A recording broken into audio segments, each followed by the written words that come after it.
आज का वचन, पहला पाठ एजेकिएल नबी का ग्रंथ, अध्याय 24 पद संख्या 15 से 24।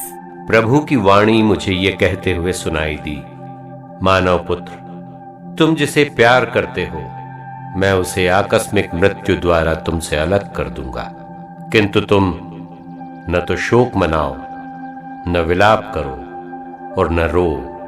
तुम अपना दुख पीकर चुप रहो और मृतक के लिए मातम मत मनाओ। तुम पगड़ी बांधो, जूते पहनो, अपना मुंह मत ढको और जो रोटी लोग देने आते हैं उसे मत खाओ।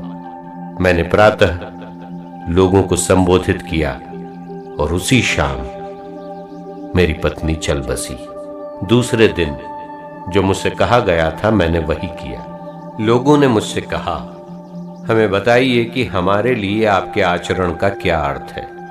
मैंने उत्तर दिया, प्रभु ने मुझसे ये कहा, इज़राइलियों से कहो, ये प्रभु ईश्वर की वाणी है, मैं अपने मंदिर को अपवित्र कर दूंगा। जो तुम्हारे घमंड का कारण है, वो तुम्हारी आंखों की ज्योति और तुम्हारी आत्माओं को प्रिय है। तुम्हारे पुत्र पुत्रियां जिन्हें तुम छोड़ गए हो, तलवार के घाट उतार दिए जाएंगे। तब तुम लोगों को वही करना होगा जो मैंने किया। तुम अपना मुंह मत ढको और लोग जो रोटी तुम्हें देने आते हैं उसे मत खाओ। अपनी पगड़ी बांधे रखो और जूते पहने रहो। तुम शोक नहीं मनाओ और न ही रो।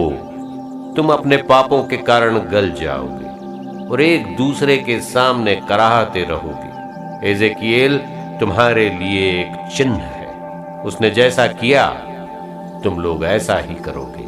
उस समय तुम जान जाओगे कि मैं ही प्रभु ईश्वर हूँ। यह प्रभु की वाणी है।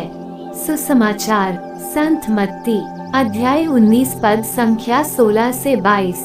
एक व्यक्ति ईसा के पास आकर बोला, गुरुवर, अनंत जीवन प्राप्त करने के लिए मैं कौन सा भला कार्य करूं? ईसा ने उत्तर दिया, भले के विषय में मुझसे क्यों पूछते हो? एक ही तो भला है। यदि तुम जीवन में प्रवेश करना चाहते हो तो आज्ञाओं का पालन करो। उसने पूछा, कौन सी आज्ञाएं? ईसा ने कहा, हत्या मत करो, व्यभिचार मत करो, चोरी मत करो, झूठी गवाही मत दो, अपने माता पिता का आदर करो और अपने पड़ोसी को अपने समान प्यार करो। नवयुवक ने उनसे कहा, मैंने इन सब का पालन किया है। मुझ में किस बात की कमी है?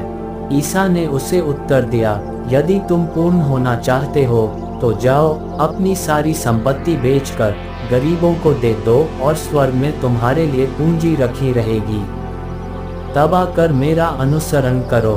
ये सुनकर वह नवयुवक बहुत उदास होकर चला गया, क्योंकि वह बहुत धनी था। यह प्रभु का पवित्र सुसमाचार है। आमीन। आज का चिंतन, धन संपत्ति हमारे जीवन का एक अहम हिस्सा है जो जीवन यापन के लिए अति आवश्यक है। अर्थात कहा जा सकता है कि ये अपने आप में कतई खराब नहीं है, पर कभी कभी ये धन हमारे जीवन के अन्य पहलुओं को नकारात्मक रूप से प्रभावित करते हैं। धन की सुरक्षा हमें अपने आप को चारदीवारी में बंद करने को मजबूर करता है और धीरे धीरे हमारी रिश्तेदारी भी समाप्त हो जाती है। ठीक उसी प्रकार ये विश्वास की राहों में भी बाधक बनता है, क्योंकि धन को प्राथमिकता देकर हम अपने जीवन में ईश्वर की उपस्थिति ही मिटा देते हैं और हम भूल ही जाते हैं कि ईश्वर ने ही तो हमें ये वरदान दिया है। यीशु ख्रीस्त इस धनी युवक के दृष्टांत के द्वारा हमें विश्वास में बढ़ने तथा लोगों की सेवा के लिए अपने को उपलब्ध कराने का निमंत्रण देते हैं।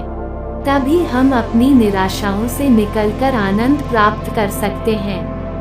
आमीन।